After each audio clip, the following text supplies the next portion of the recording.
रुस्तम, रुस्तम कमरे में कोई है रुस्तम? अरे क्या? मुझे आवाज आई है किसी की, मैंने महसूस किया है। नादिया कौन है यहाँ? कोई भी तो नहीं है। मैं बोल रही हूँ ना, मुझे महसूस हुआ है, तुम उठ के देखो ना। देखता हूँ।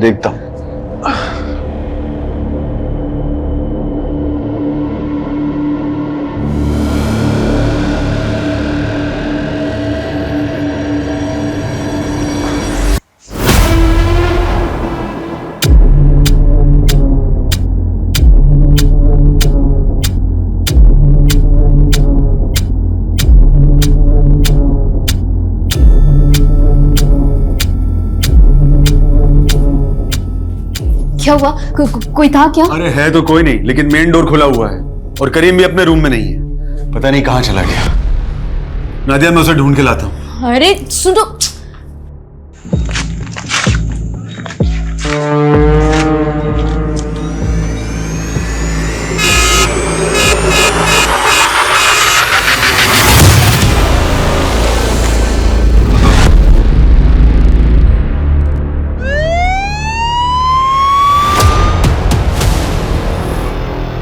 आराम से, थोड़ा सा दर्द होगा, आराम से।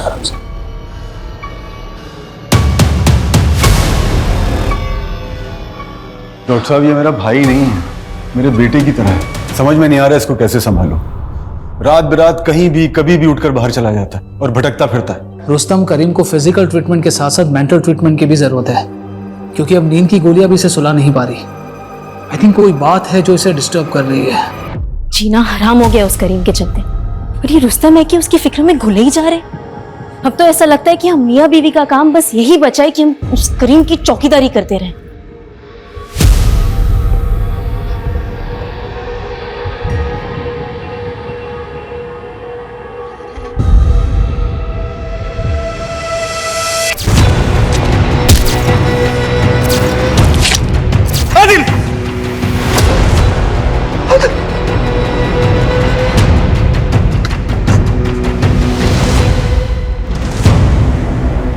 भाई आज जो सुमित सर ने बजाई है ना अनमोल की, यार मजा ही आ गया भाई। तेरी वाली आ गई। नहीं क्या है इसकी वाली? हमारा शरीफ सर का कुछ बोल तो पाता नहीं है। चुप ना। लेकिन जो भी बोल, अपना भाई एक तरफा मोहब्बत की मिसाल, जिससे मोहब्बत करता है एक बार बात करने भी नहीं आती। अबे वो तो पढ़ाई चल रही है, वरना 2 मिनट लगेगा इसे सेट करने में। हाँ तो तू जो बोलेगा ना वो हार जाएंगे हम, बस तू करके दिखा। तो ठीक है, अगले 2 दिन में ये लड़की तुम्हारे भाई के बगल में होगी, देख लेना। आदिल, यह है तेरी ट्यूशन? अबू बहुत आशिकी चढ़ी है। चल घर चल, मैं आशिकी निकालता हूँ। अबू चलो। अबू मवाली बनेगा, मवाली बनेगा। अगर इस बार डिग्री नहीं मिली तो अपने हाथों से गला दबाऊंगा तेरा, जान से मारूंगा तुझे। क्या ये क्या कर रहे हैं आप? ऐसे कोई जवान बेटे पे हाथ उठाता है क्या? ऐसा कुछ भी नहीं करेगा ये इस बार फेल नहीं होगा। मैं कह रही हूँ ना, माफी मांगना अपने अब्बू से, माफी मांग। अबू हमें माफ कर दीजिए, आइंदा ऐसा नहीं होगा। ऐसा वैसा नहीं, कैसा भी नहीं होना चाहिए, मैं तो यही मैयत गाड़ूंगा तेरी, समझा? ऐसा कुछ भी नहीं करेगा ये। तू जा अपने कमरे में जा और पढ़ाई कर, जा। लगता है इसके अब्बू ने अच्छे से श्रृंगार करके भेजा इसको। नहीं रोशन, लगता है उनको बहू पसंद नहीं है। नहीं यार, वो तो सिर्फ एक जरिया है, असल गुस्सा तो उन्हें मेरे खराब रिजल्ट पे आया है। 3 साल से डिग्री अटकी हुई है, उसी का बदला लिया है। तो आदिल डिग्री क्लियर कर, नहीं तो जिस हिसाब से बड़ा उतरी है ना, अगली बार उतरी ना तो टिकट कट जाएगा तेरा। वही सोच रहा हूँ यार, क्या करूं। यस, आ गया आइडिया। मायरा पढ़ाएगी अब मुझे। भाई इसका इश्क का भूत अभी भी नहीं उतर रहा भाई। अरे अभी भी ख्वाब देख रहा है उसके यार। ये उतरेगा जब इसका बाप इसके ख्वाबों में घुस के इसकी चमड़ी उधेड़ेगा ना, तब सारा भूत उतरेगा। देखो जो भी करना है करने दो, मुझे रोक नहीं पाएंगे। अभी ये देखा अपना कारनामा, ये तो जा। कब से इंतजार था इस मंजर का। अब जो कुटाई होगी ना, काबिले तारीफ होगी। अबे रोशन, क्या तकलीफ है तेरी? क्यों मनहूसियत फैलाता रहता? हाय मायरा, 1 मिनट बात कर सकता हूँ? बोलो। मायरा, तुम मुझे केमिस्ट्री पढ़ाने में थोड़ी हेल्प कर सकती हो? अरे पर मैं तो खुद ही स्टूडेंट हूँ, तुम्हें क्या ही सिखा सकती हूँ। मायरा, तुम तो टॉपर हो, मुझ जैसे बैक बेंचर को तो पढ़ा ही सकती हो। तुमने वो सुना है कि ज्ञान बांटने से बढ़ता है? देखो, तुम मुझ जैसे गरीब की हेल्प कर दोगी तो तुम्हारा भी रिवीजन हो जाएगा ना। प्लीज मायरा। अच्छा ठीक है, कल कॉलेज के बाद से शुरू करते हैं। चलेगा, थैंक यू।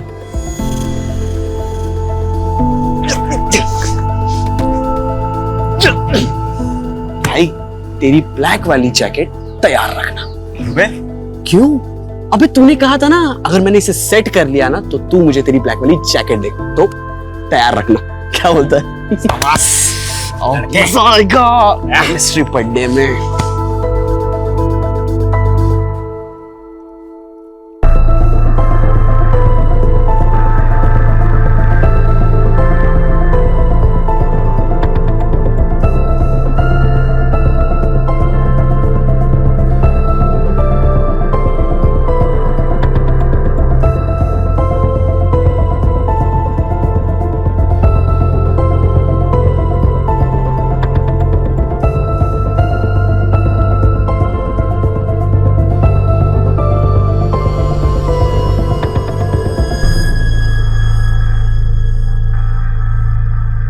देखिए, आदिल अब बच्चा नहीं रहा, अब उसके साथ इतनी सख्ती से क्यों पेश आते हैं? उसके अच्छे के लिए, ताकि वो सही रास्ते पे रहे।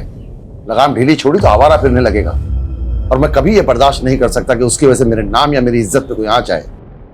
अम्मी, अब्बू। क्या बात है? किस बात की खुशी है? अम्मी, अब्बू, हमें जिस सब्जेक्ट में कंपार्टमेंट थी ना, उसमें हमारे बहुत अच्छे मार्क्स आए और इस बार तो डिग्री मिल ही जाएगी। 3 साल में तो गधे भी पास हो जाते हैं। तुम्हें खुश नहीं, शर्मिंदा होना चाहिए।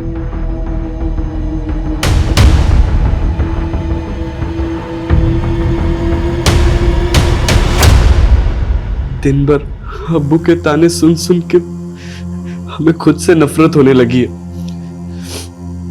लेकिन आज दुख का नहीं, खुश होने का दिन है। लकी डे है मेरा।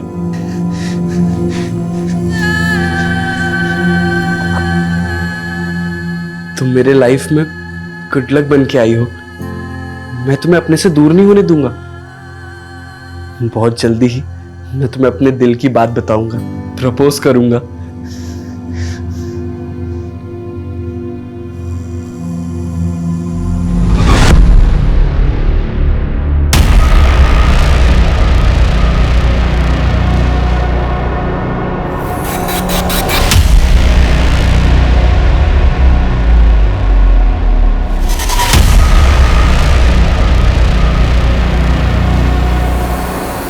हेलो,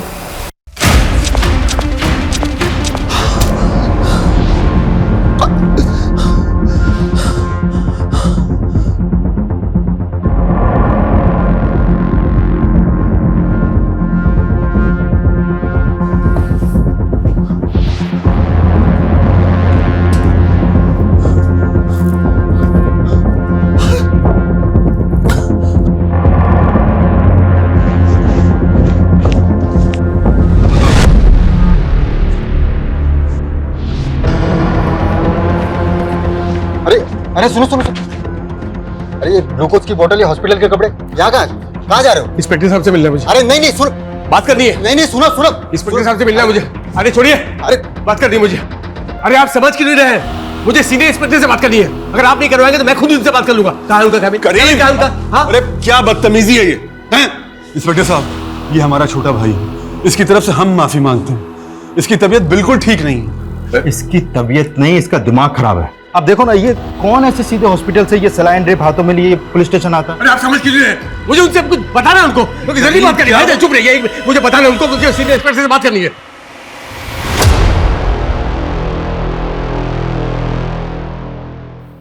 हाँ बोलो। सर, मुझे कुछ कन्फेस करना है। मैंने 21 साल पहले अपने दोस्त का मर्डर किया था। What? तुमने 21 साल पहले अपने दोस्त का मर्डर किया था? तुम ये बताने के लिए आए हो? हाँ यही बोला मैंने। आप मेरी बात को रिपीट क्यों कर रहे हैं सर? आप मेरी बात समझ नहीं रही। शांत हो जाओ, शांत हो जाओ। आप बैठो, बैठो इधर, बैठाइए, बैठाइए। आप बैठ जाओ, बैठो करीम, बैठो। ये लो पानी पियो। पानी पी लो बेटा। सर इसकी फैमिली ने बताया कि इसकी दिमागी हालत बिल्कुल ठीक नहीं है। एक काम करते हैं, इसकी तसल्ली के लिए इसकी रिपोर्ट लिख लेते हैं और फिर इसको वापस हॉस्पिटल भेज देते हैं ताकि इसका इलाज हो पाए। मुझे भी ऐसे ही लग रहा है, पर फिर भी हम इसकी बातों को इग्नोर नहीं कर सकते कुमार। एक बार बात करते हैं, देखते हैं और क्या कहानी सुनाता है। Right sir. चलो हमने मान लिया कि तुमने अपने दोस्त का मर्डर किया था। तुम्हारे दोस्त का नाम क्या था? आदिल। तो मर्डर हुआ, बात पुलिस तक नहीं पहुंची? 21 साल पहले पुलिस ने इन्वेस्टिगेट नहीं किया? नहीं, पुलिस को मर्डर के बारे में कुछ पता नहीं चला सर। ओके, पुलिस को कुछ पता नहीं चला। और उसकी फैमिली, उनको भी नहीं पता चला कि उनके बेटे का मर्डर हो गया? नहीं नहीं, उनको भी इसके बारे में कुछ पता नहीं चला। अच्छा, वैसे तुमने अपने दोस्त को मारा क्यों?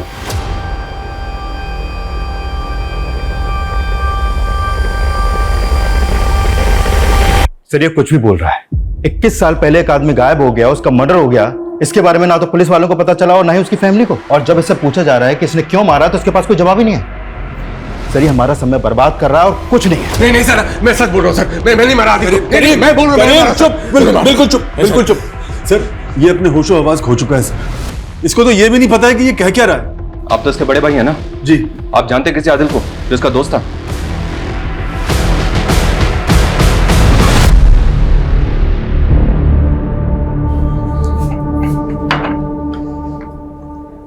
मैं सोच रही थी कि आदिल को वापस बुलाना चाहिए।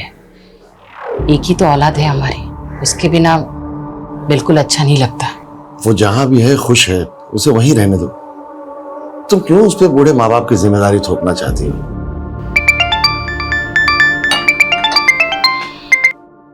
हेलो, कौन? क्या? जी जी जी, मैं आ रहा हूं, मैं आ रहा हूं। किसका फोन था? वो पुलिस स्टेशन से फोन आया था, उन्होंने मुझे वहां बुलाया। पर क्यों? पता नहीं, ये तो वहां जाकर ही मालूम होगा। मैं कुर्ता पहन के।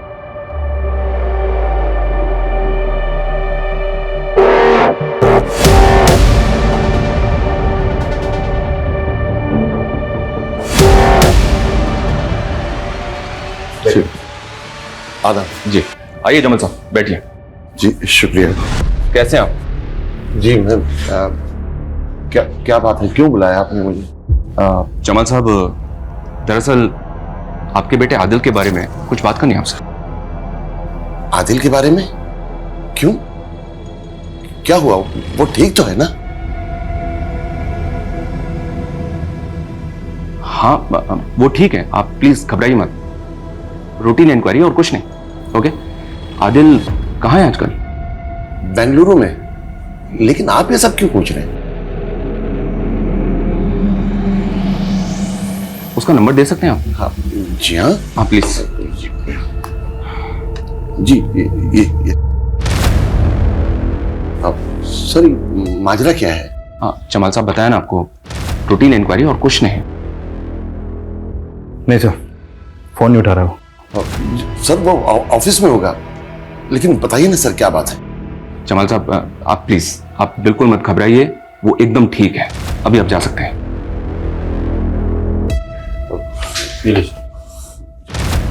खुदा हाफिज। हाँ खुदा हाफिज।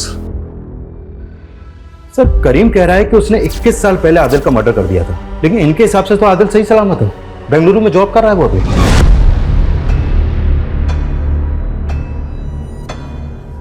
ये तो समझ नहीं आ रहा कुमार कि ये करीम एक ऐसे आदमी का मर्डर जबरदस्ती कबूल रहा है जो शायद कभी हुआ ही नहीं है।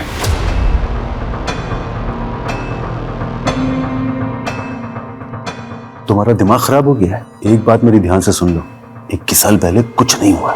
नहीं भाईजान, मैंने मारा आदिल को। मैंने कत्ल किया आदिल का। एक बात अपने दिमाग में बिठा लो, तुमने कुछ नहीं किया है, तुमने आदिल का खून नहीं किया है। मैंने नहीं मारा आदिल को, नहीं मारा आदिल को मैंने। तो किसने मारा आदिल को? किसने मारा? बिल्कुल चुप।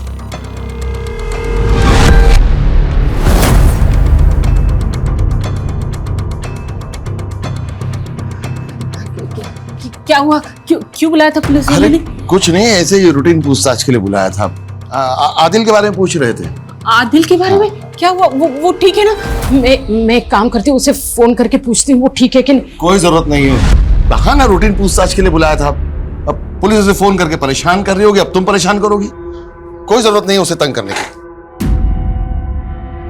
माँ के दिल को तसल्ली मिल जाती है अगर उसका बेटा ठीक हो तो। सबसे पता चला है इस्माइल बेंगलुरु गया है, मेरा दिल ही घबरा रहा है। अब तो जानते हैं ना उसकी नीयत कैसी है। आंटी, आपके हाथ के सेवइयों का जवाब नहीं। भुक्कड़, मुझे पता है तुझे और चाहिए। हाँ, टेंशन मत ले। होशियारी करेगा तू मेरे साथ? हाँ, साइन करेगा कि नहीं बोल? ज्यादा शान पत्ती नहीं करना, समझा? मैं बोल रहा हूँ, समझा? एक मिनट, कौन हो तुम? तुम मेरी मर्जी के खिलाफ मुझसे कुछ भी नहीं करवा सकते। मैंने एक बार कह दिया ना, मैं दस्तखत नहीं करूंगा मतलब नहीं करूंगा। मर्जी, अपनी मर्जी की बत्ती बना। और आखिरी बार बोल रहा हूं, 1 महीने के अंदर इन सारे पेपर्स पे साइन चाहिए मेरे को, वरना उसके बाद जो भी होगा उसका जिम्मेदार तो खुद होगा। अबू ये है कौन और आपको धमकी क्यों दे रहे हैं? आदिल, रुक जा। अच्छा, तो ये है नवाबजादे, नवाब साहब के। ए बेटा ना, अरे बात करना।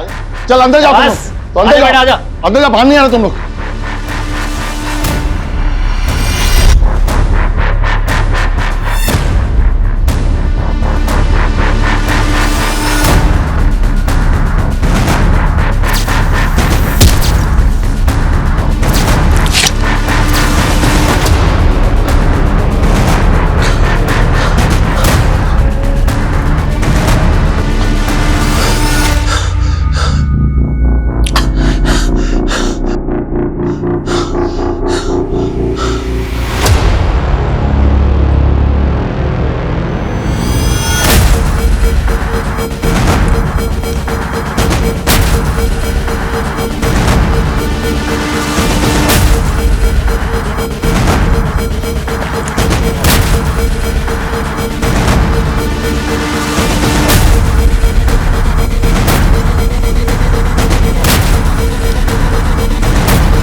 मैं बोल रहा हूँ सर, मैंने ही आदिल का मर्डर किया, अपने इसी हाथों से मारा है उसे।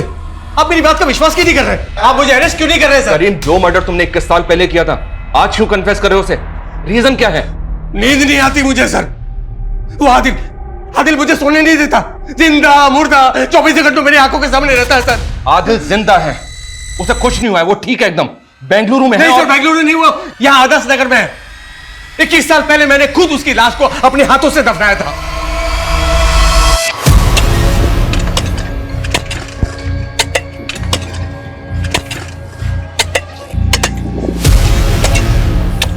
सर ये सब आपको अजीब नहीं लग रहा है? जिसने 21 साल पहले मर्डर करके उसको इतनी सफाई से छुपाया, फिर वही 21 साल बाद आकर खुद को मर्डर साबित करने के लिए इतना कुछ कर रहा है।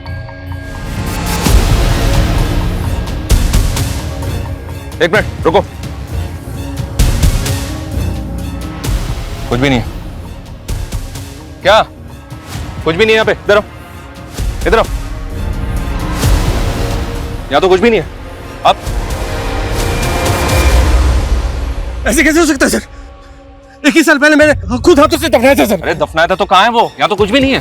तुम्हारे सामने खुदवाया ना, है वो यहाँ पे? नहीं ना सर? इधर आइए, इधर मेरे साथ आइए सर, आइए यहाँ आइए। यहाँ हम दोनों यहाँ मिले थे सर, फिर यहाँ से वो भागा, यहाँ भागा, यहाँ पर भागा सर। अरे दफना दिया था तो कहाँ गया वो? यहाँ तो कुछ भी नहीं है। अच्छा चलो ठीक है, हम मान लेते हैं कि तुमने उसको मार के यहाँ पे दफना दिया, तो तुमने उसको मारा क्यों? मोटिव क्या था तुम्हारा? बोलो, क्या मोटिव था तुम्हारा?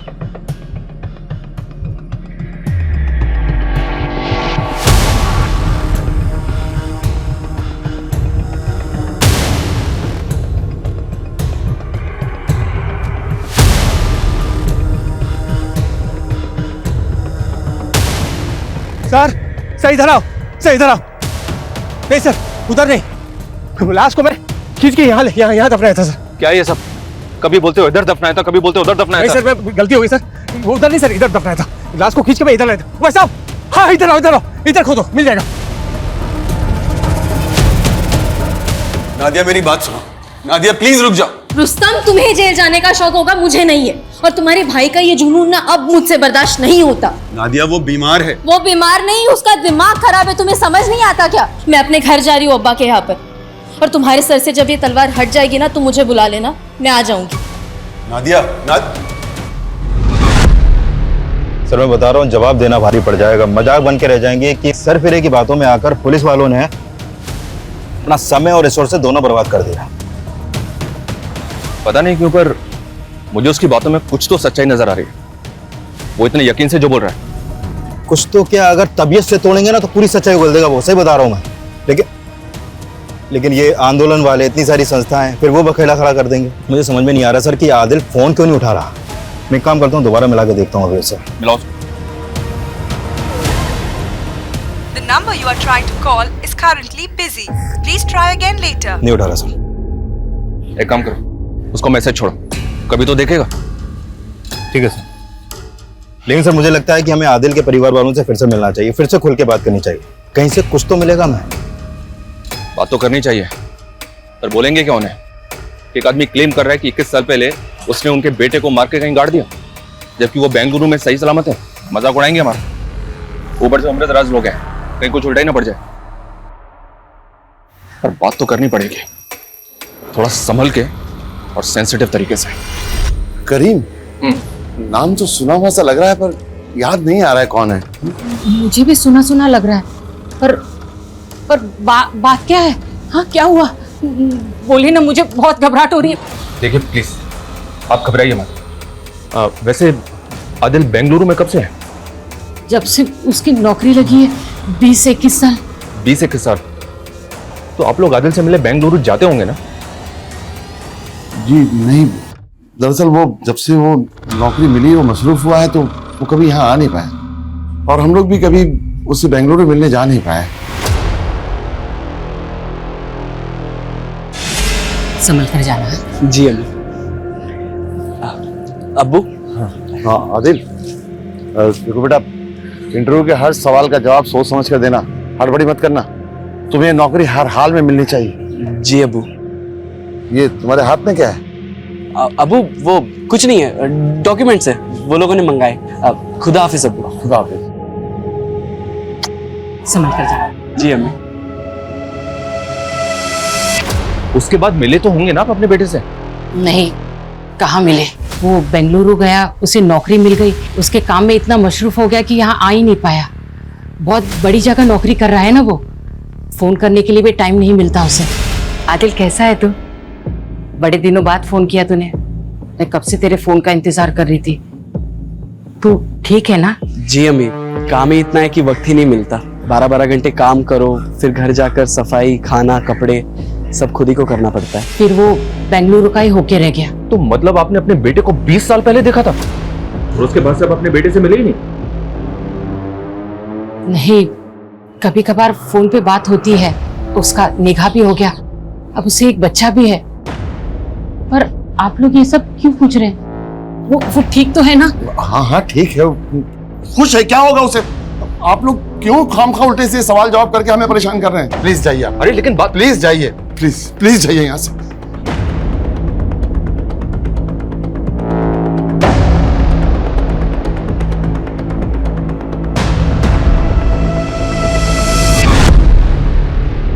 सर, आदिल के फादर ने जो नंबर दिया था उस पर कांटेक्ट करने की कोशिश कर रहा था, लेकिन कांटेक्ट हो नहीं पा रहा। फिर मैंने अपनी टीम को उसके डिटेल्स निकालने के लिए बोल दिया। बहुत जल्द उसके डिटेल्स अपने पास होगी सर।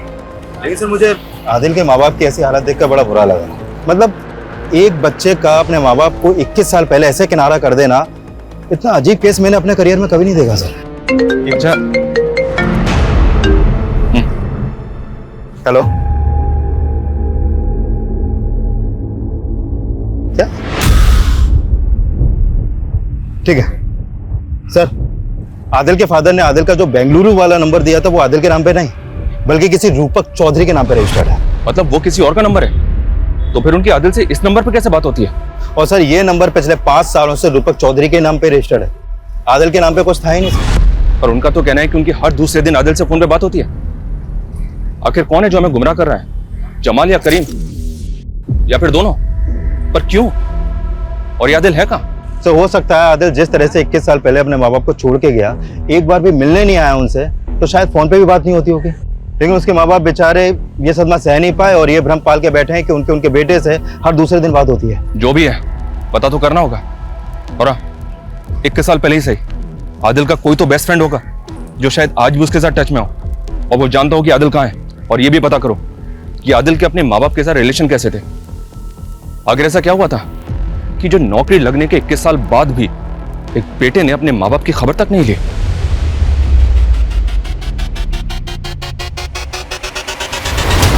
नहीं सर, 21 साल पहले वो बेंगलुरु गया, उसके बाद कभी लौटा ही नहीं। तो तुमने 21 साल में उससे मिलने की कभी कोशिश नहीं की? अंकल आंटी ने उसका नया बेंगलुरु का नंबर दिया था, पर वो रॉन्ग निकला। मैंने कई सोशल मीडिया पे भी उसे ढूंढने की कोशिश की, पर वो कहीं मिला नहीं। तुम आदिल के दोस्त करीम को जानते हो? नहीं। अच्छा, बेंगलुरु जाने से पहले आदिल के साथ क्या कुछ ऐसा हुआ था जिसकी वजह से वो सबके साथ कांटेक्ट तोड़ सकता है? हाँ। Myra, I love you. क्या है आदिल? मायरा, ये क्या कर रही हो? तुम्हें पता है तुम मेरे लिए बहुत लकी हो। तुम मिली, मुझे डिग्री मिल गई। आदिल क्या बकवास कर रहे हो तुम? बकवास? मायरा, मैं तुम्हें अपनी फीलिंग बता रहा हूँ, तुम मेरे दिल को। Shut up Adil. ओ भाई, दूर रहो मुझसे, और खबरदार अगर मुझसे कांटेक्ट करने की भी कोशिश की तो।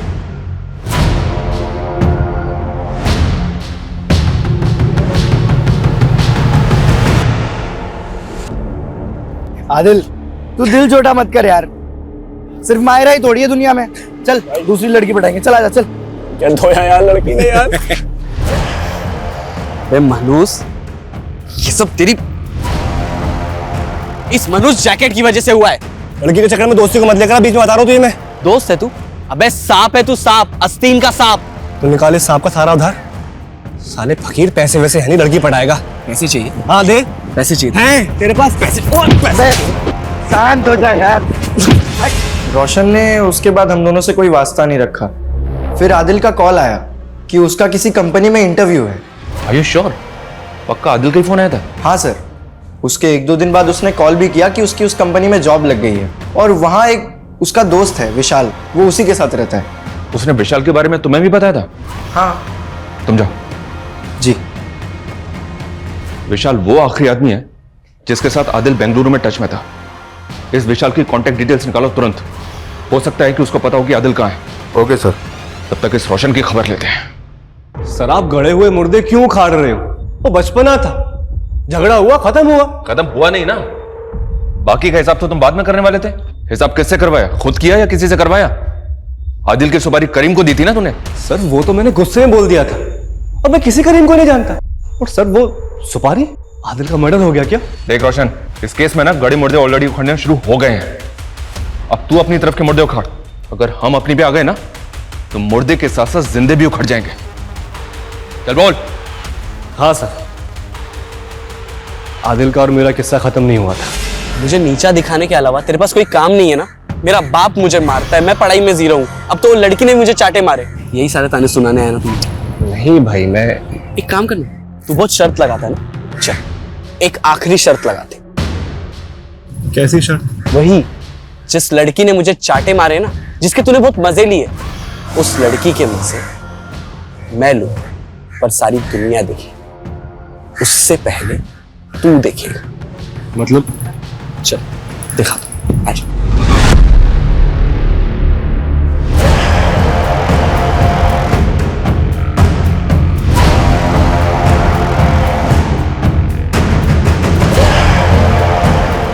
ओए, कौन है बे तू? यहाँ क्या कर रहा है? मैं तुझे जिंदा नहीं छोड़ा, मेरी बेटी के उसमें क्या कर रहा था तू? सर, मैं बहुत डर गया था। मुझे लगा आदिल खुद तो मरेगा, मुझे भी मरवाएगा। उसके बाद मैं उससे कभी नहीं मिला। फिर मुझे पता चला कि वो बेंगलुरु शिफ्ट हो गया, और मैं भी अपनी लाइफ में बिजी हो गया। सर, मैं सब कुछ भूल गया था। मुझे आज आपसे पता चल रहा है कि आदिल का मर्डर हो गया।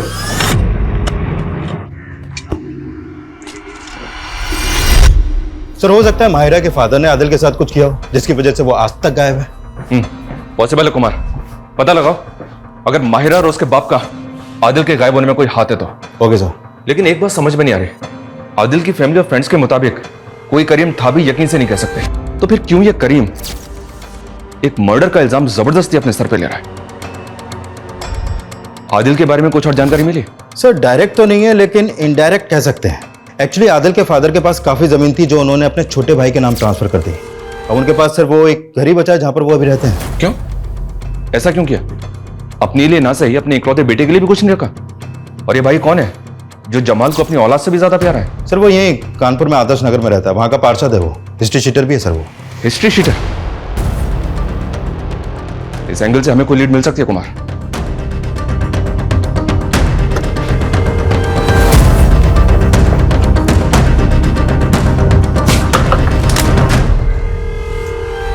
इस्माइल जी।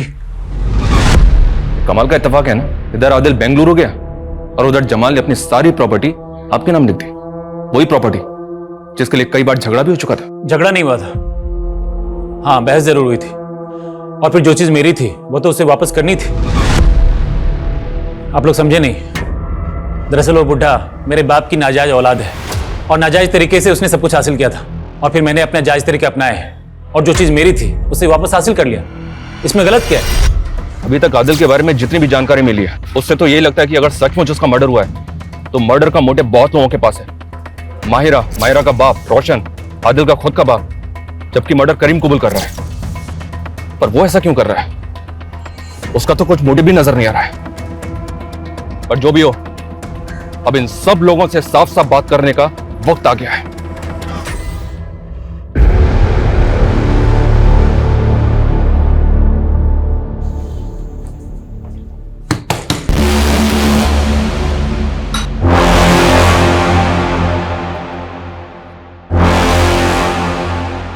आप फिर आगे हमें परेशान करने, आखिर माजरा क्या है? हालत देखिए हमारी, परेशान लोगों को परेशान करने में मजा आता है। आपने आखिरी बार अपने बेटे को कब देखा था? वो जब वो इंटरव्यू के लिए जब वो गया था। उसकी कंपनी का नाम क्या है? किमाया फार्मा। हम इसी कंपनी को ज्वाइन किया था उसने बेंगलुरु में। झूठ बोल रहे हैं आप। हमने पता किया है, आपके बेटे ने ये कंपनी कभी ज्वाइन नहीं की। और हमने ये भी पता किया कि आप अपने बेटे के साथ स्ट्रिक्ट थे, इतने स्ट्रिक्ट कि आपने अपने जवान बेटे को एक बार मार्केट में उसके दोस्तों के सामने पीटा था। मैंने वही किया जो एक जिम्मेदार बाप को करना चाहिए। मेरा लड़का मवालियों की तरह किसी लड़की की इज्जत के साथ खिलवाड़ नहीं कर सकता। किसी लड़की के साथ या पर्टिकुलर किसी एक लड़की के साथ? वो जिस लड़की का ख्वाब देख रहा था वो हमारी बिरादरी की नहीं थी। मुझे लगा उसे सबक मिल गया होगा, लेकिन नहीं। वो जिस दिन इंटरव्यू के लिए निकला उसी दिन मैंने देखा कि वो अब भी उस लड़की के प्यार में पागल है।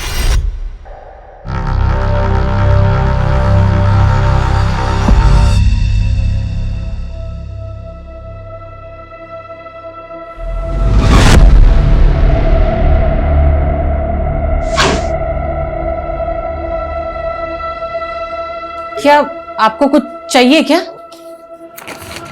क्या हुआ? ये क्या है? लो देखो, लव लेटर लिखा है तुम्हारे शहजादे ने, और वो भी उसी लड़की को जिसके लिए मैंने मना किया था कि हमारी बिरादरी की नहीं है। आने तो आज उसे ऐसा सबक सिखाऊंगा कि आशिकी जिंदगी भर सर पे से उतर जाएगी। वो उस दिन ऐसा गया कि वापस ही नहीं लौटा। तो और क्या करता वो? कभी आपने उसे अपनी मर्जी से सांस तक लेने नहीं दी, इसलिए जैसे ही आजाद हुआ ना, उसने हमसे रिश्ते नाते सब तोड़ दिए और बेंगलुरु में अपनी नई दुनिया बना ली। अच्छा ही हुआ, कम से कम कोई तो खुश है।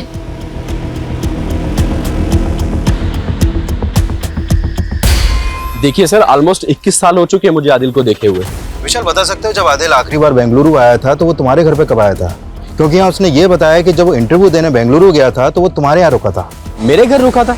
नहीं सर, वो तो कभी मेरे घर आया ही नहीं सर। और जब से मैंने कानपुर छोड़ा है मैं अभी तक उससे मिला ही नहीं हूँ सर। तो ये कैसे पॉसिबल है? आप क्यों आदिल के बारे में बेवजह और बेतुके सवाल पूछ कर हमें परेशान कर रहे हैं? परेशान तो हम भी हो रहे हैं, क्योंकि एक आदमी है जो हमारे सामने आकर खुद ये कबूल कर रहा है कि उसने 21 साल पहले आपके बेटे को मार के यहीं आदर्श नगर में गाड़ दिया।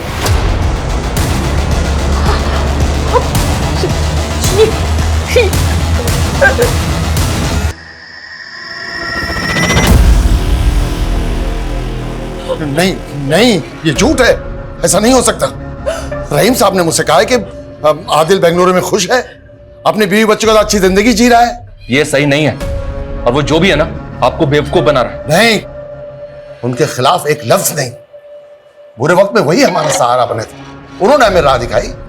नहीं तो 21 साल तक हम दोनों का आदिल के बगैर गुजारना नामुमकिन था। ऐसी कौन सी राह दिखाई उन्होंने आपको, और उनका क्या कहना है इस बारे में? उन्होंने मुझे यकीन दिलाया कि आदिल सही सलामत है।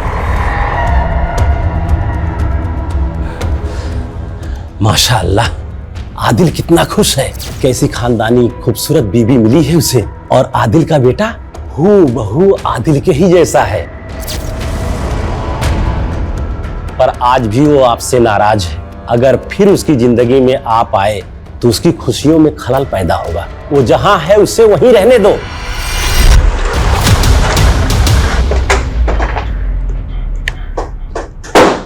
जी हाँ, मैं ही माहिरा का बाबू। बोलिए क्या काम है? आदिल को तो जानते हैं ना आप, जिसे आपने 21 साल पहले अपनी बेटी माहिरा का वीडियो बनाते हुए पकड़ा था। हाँ याद है, उसको कैसे भूल सकता हूँ मैं। ओए, कौन है बे तू? यहाँ क्या कर रहा है?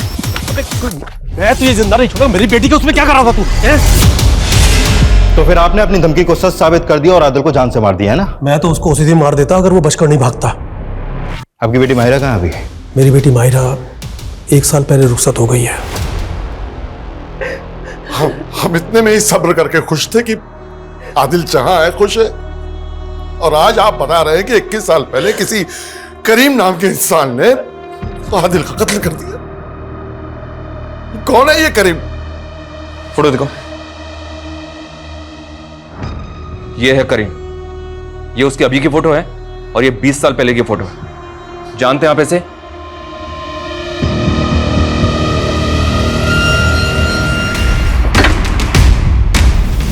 आई, हटो पीछे।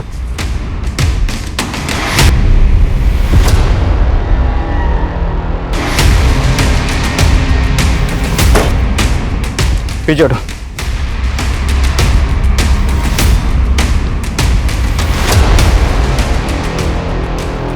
सर ये कंकाल,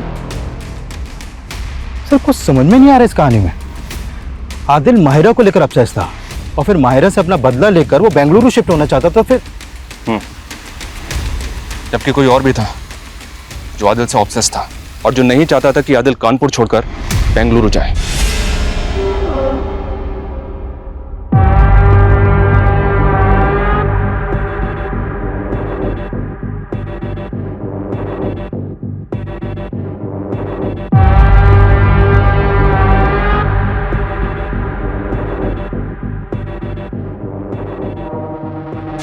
इक्कीस साल पहले उस दिन करीम ने आदिल को यहीं बुलाया था। बैंगलोर? तू मुझे छोड़ के बैंगलोर जा रहा है? और हमारा रिश्ता? रिश्ता? कौन सी दुनिया में है तू? देख, जो था वो यहीं तक था, और इसके आगे कुछ नहीं होगा। और तू जानता नहीं है मेरे अब्बू को?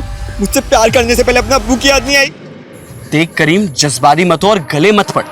तुझे भी पता है मुझे लड़का लड़की दोनों में इंटरेस्ट है, लेकिन आज न कल मुझे भी तो घर बसाना है, शादी करनी है। तुझे भी पहले से पता है कि मेरा इंटरेस्ट सिर्फ तुझ में। मैं प्यार करता हूँ तुझसे। छोड़ यार। लेकिन अब प्यार से ज्यादा ना नफरत है तुझसे। तो अच्छी बात है ना, तुझे भूलने में आसानी होगी। यार करीम, मैं जा रहा हूँ। कहाँ जा रहा है तू? तू मुझे छोड़ के जाएगा? तू मुझे छोड़ के जाएगा? जा, जा छोड़ के जा रहा। करीम जा। करीम ये क्या कर रहा है? जा करीम। करीम आदिल रुक। उस रात करीम आदिल को मारने का सोच कर ही आया था। अपने प्लान को अंजाम देने के बाद आदिल के अम्मी और अब्बू और आदिल के दोस्तों को जो कॉल्स गए थे आदिल की तरफ से, वो सारे कॉल्स करीम ने किए थे। उसने सबको विश्वास दिला दिया था कि आदिल बेंगलुरु की एक बड़ी कंपनी में जॉब कर रहा है और सब ठीक है।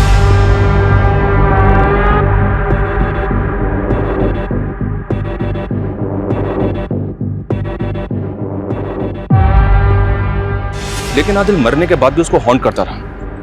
आइडेंटिटी क्राइसिस, डिप्रेशन, गिल्ट और डर, इन सब ने मिलकर करीम को दिमागी रूप से इतना बीमार कर दिया कि उसको हर जगह आदिल ही दिखाई देने लगा।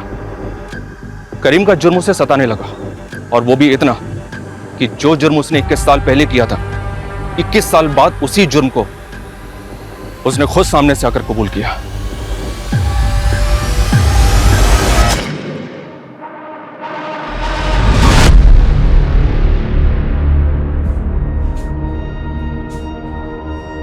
क्यों?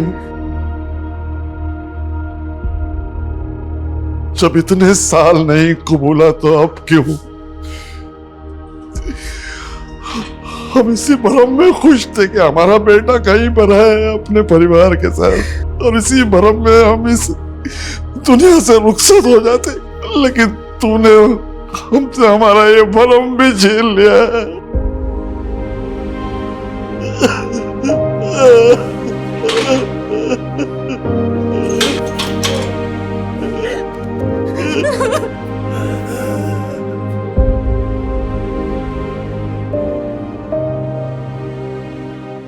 करीम के छलावे और काजी के बहकावे के बावजूद आदिल के माता पिता को यह एहसास था कि उनका बेटा अब इस दुनिया में नहीं है, पर फिर भी उन्होंने इस झूठ और इस पर भ्रम पैदा करने वाली कहानी पर विश्वास किया, क्योंकि भ्रम ही सही पर यह उनको जिंदा रहने में मदद दे रहा था। वो ये जानना ही नहीं चाहते थे कि उनका बेटा 21 साल से है कहां, यह क्या हुआ है उसके साथ, वो है भी या नहीं, क्योंकि जिस दिन उसका ना होना सुनिश्चित हो जाता, ये झूठ ही सही भ्रम ही सही, उनकी ये उम्मीद हमेशा हमेशा के लिए टूट जाती कि उनका बेटा कभी घर वापस नहीं आएगा। जय हिंद। क्राइम पेट्रोल के ऐसे ही मजेदार एपिसोड्स देखने के लिए हमारे चैनल को सब्सक्राइब करें